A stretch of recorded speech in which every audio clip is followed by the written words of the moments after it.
শাহবাগে নিয়োগ বাতিল হওয়া প্রাথমিক শিক্ষকদের কর্মসূচিতে পুলিশি বাধা, জলকামানের পানি নিক্ষেপ, কয়েকজন আটক। নিখোঁজের 23 দিন পর মুন্সিগঞ্জে স্কুল ছাত্রের বস্তাবন্দি লাশ উদ্ধার, অভিযুক্তের বাড়ি ভাঙচুর, আগুন। ভারতীয় আগ্রাসন আর জটিলতায় শুষ্ক মৌসুমে তিস্তা যেন মরা খাল, প্রতিবাদ কর্মসূচির ডাক। ব্রাহ্মণবাড়িয়ায় ব্যবসায়ী হত্যা মামলায় 3 জনের ফাঁসির আদেশ।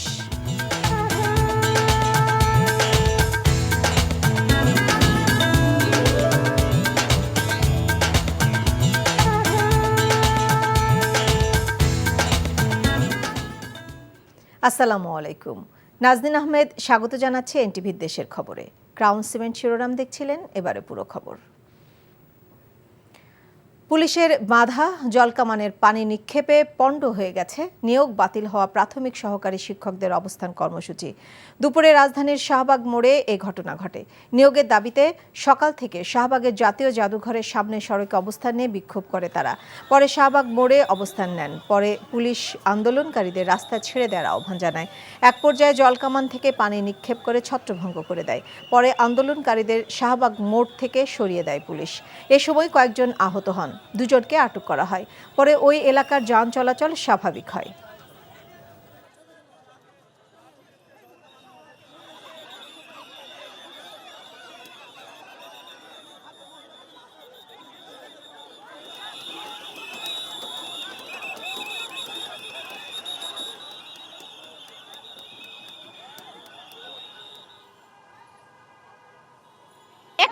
দ্বারা জারি করে আমাদের গুলি করে মেরে ফেলুক, কারণ আমাদের তো বাড়ি থেকে মুখটা দেখাইতে হইব। সরকার কেন আমাদের সুপারিশ প্রাপ্ত করলো? কেনই বা আমাদের এইভাবে বঞ্চিত করতেছে? গত 8টা দিন ধরে আমরা খাওয়া নাই, ঘুম নাই। এই দেখেন, পানি দিতে প্রত্যেকদিন পানি দেয়। আমাদের দাবি মেরে আমাদের যোগদানের ডেট দিয়ে আমরা চলে যাব।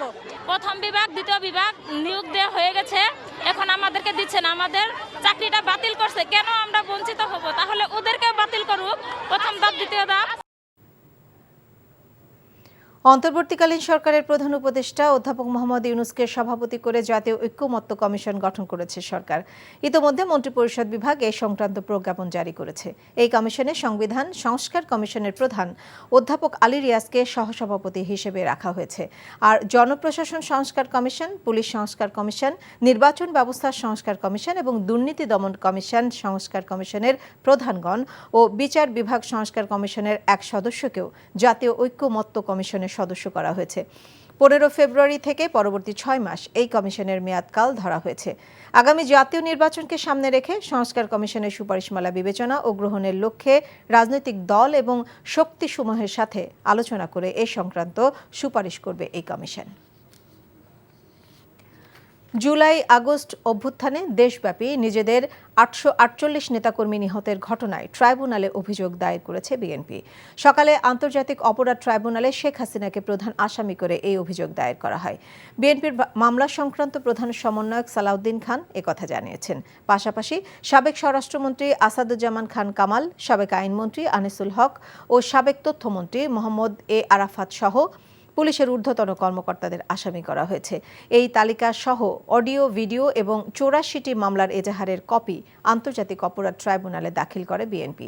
এ সময় তারা এসব হত্যাকাণ্ডের সঠিক ও ন্যায় বিচার দাবি করেন।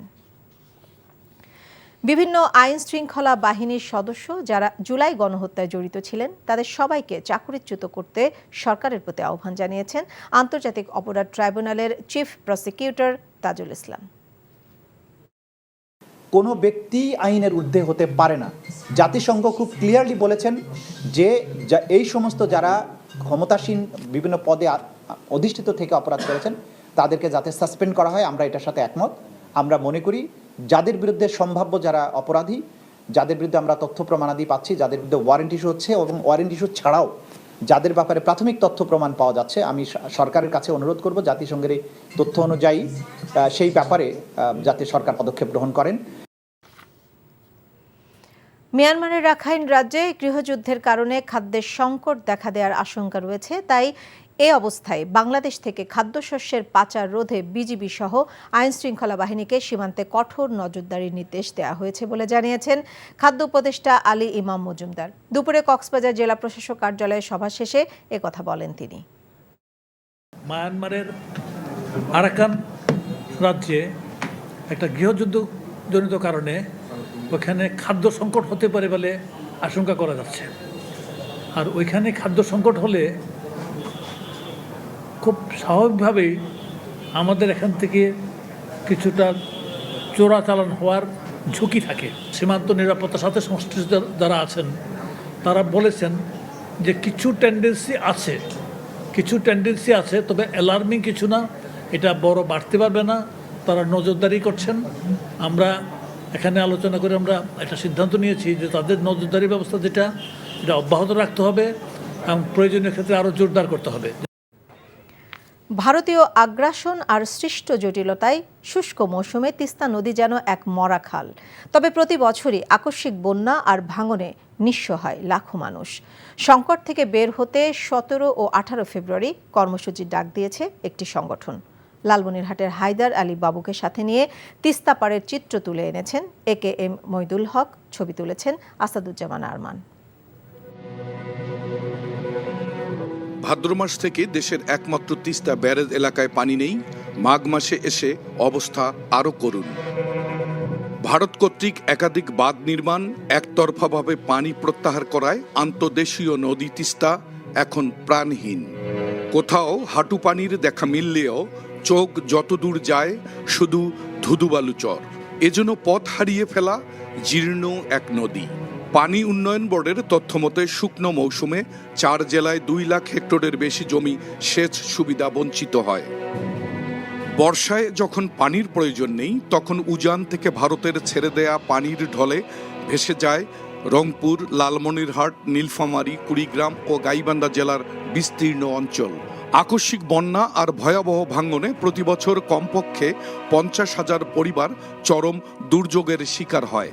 নদীগর্ভে বিলীন হয়ে যায় ভিটে মাটি। বাড়িঘর সব ভাঙে নিয়ে গেছে তিস্তা নদীতে। মনে করেন যে আগে এদিকে আবাদি জমি ছিল, আবাদ করছি। আমার বাড়িতে আগে লোকজন কাজ করতো, এখন আমি মানুষের বাড়িতে কাজ কাম করে খাইছি। এমনও সময় হয় যে এগুলা মানুষ সব রেল লাইনে উঠে থাকে, গরু বাছুর বাচ্চা কাচ্চা নিয়ে সব রেল লাইনে। এই ব্রিজের ওই পাশে 150 দন মাটি ছিল শ্বশুরের, তা ভাঙে চুরে গেছে। সে নদী আর নদী হয়ে আছে, কোনো আবাদ সুবাদ কিচ্ছু হয় না।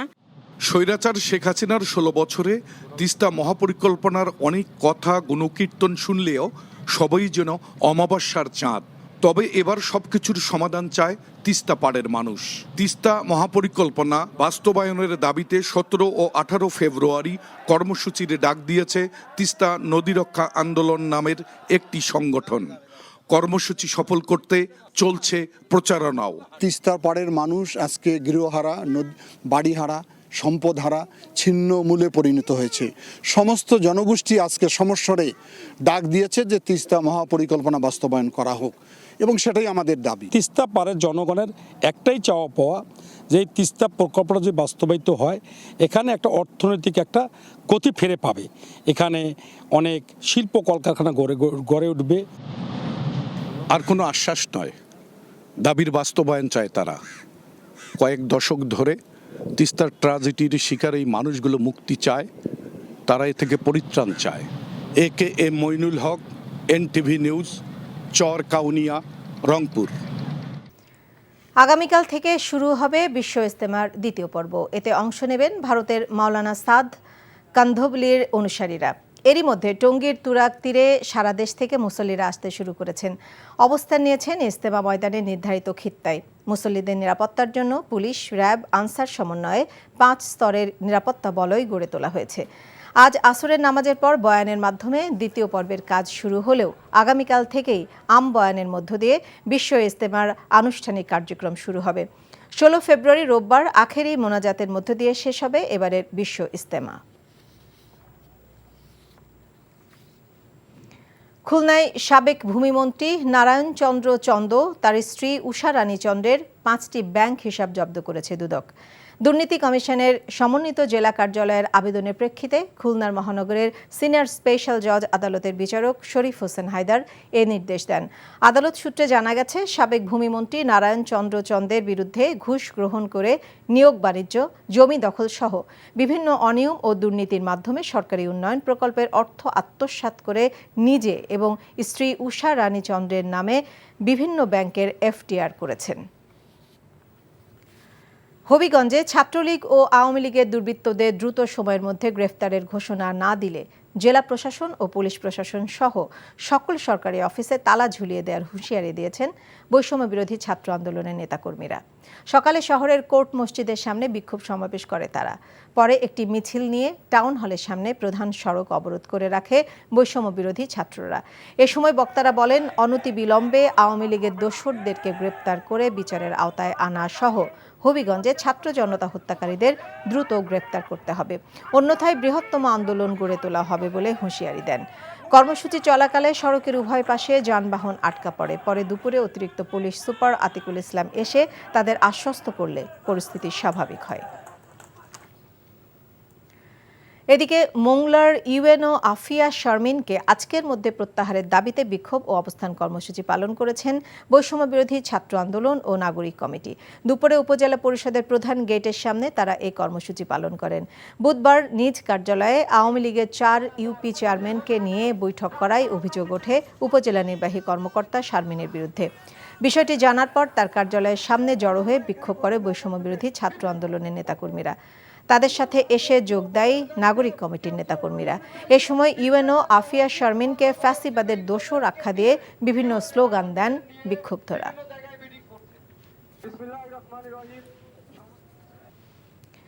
দিনাজপুরের বীরগঞ্জে হিমাগারে অযৌক্তিক ভাড়া বন্ধের দাবিতে রাস্তায় আলু ফেলে প্রতিবাদ সমাবেশ করেছেন কৃষকরা।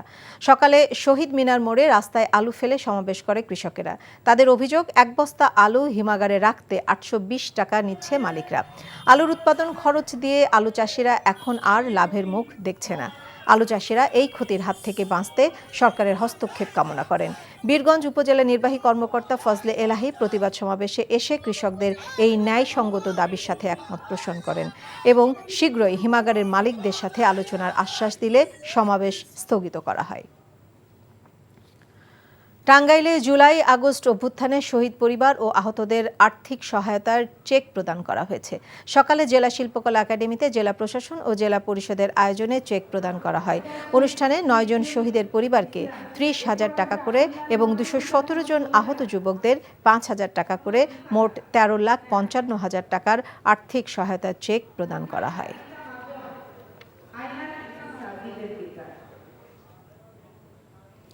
দাবি আদায়ে খাগড়াছড়ি জেলার আক্তার হোসেন শেখকে কারা ফটকে আটক করে রাখে কারারক্ষীরা। দুপুর 2টার দিকে কারাগারের ফটকে তাকে আটকে রাখে কারারক্ষীরা। বিকাল 4টার দিকে খাগড়াছড়ি অতিরিক্ত জেলা ম্যাজিস্ট্রেট হাসান মারুফ আন্দোলনরত কারারক্ষীদের সাথে কথা বলে পরিস্থিতি স্বাভাবিক করতে চেষ্টা করেন। বর্তমানে আন্দোলনরত কারারক্ষীদের সাথে তাদের দাবি দাওয়া সম্পর্কে জানতে বৈঠক করছেন জেলা প্রশাসকের প্রতিনিধি সহ আইনশৃঙ্খলা বাহিনীর কর্মকর্তারা। ধামরায়ে আলাদিন পার্কে মোবাইল ফোন হারানোকে কেন্দ্র করে শিক্ষার্থী ও পার্ক কর্মচারীদের সংঘর্ষে অর্ধশত আহত হয়েছেন। আহত শিক্ষার্থীরা জানায়, বুধবার সকালে মিরপুর বনফুল গ্রিন হার্ট আদিবাসী কলেজের শিক্ষার্থী, শিক্ষক ও কর্মকর্তা কর্মচারী সহ 650 জন 12টি বাসে করে বিনোদন কেন্দ্রটিতে যান।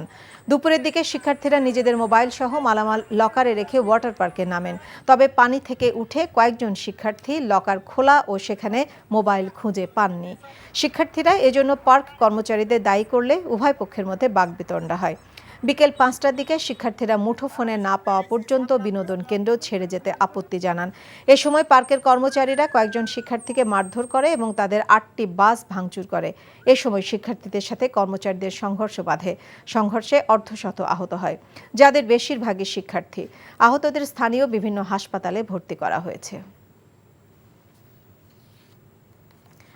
খবর শেষ করছি, যাবার আগে ক্রাউন সিমেন্ট শিরোনামগুলো আরেকবার।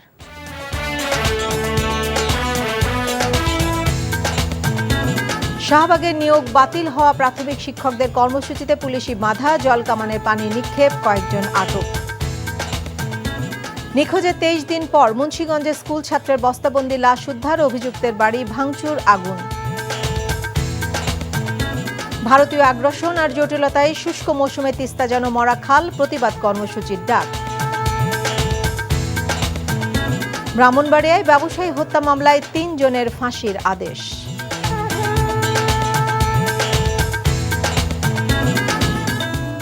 এই ছিল দেশের খবরে। এই খবরের ভিডিও সহ আপডেট জানতে ভিজিট করুন এনটিভি অনলাইন www.ntvbd.com। এছাড়াও এনটিভির জনপ্রিয় সব অনুষ্ঠান ও খবরের আপডেট জানতে ভিজিট করুন আমাদের ইউটিউব ও ভেরিফাইড ফেসবুক পেজ। 6টায় ইভিনিং নিউজ দেখার আমন্ত্রণ রইল। সবাইকে ধন্যবাদ।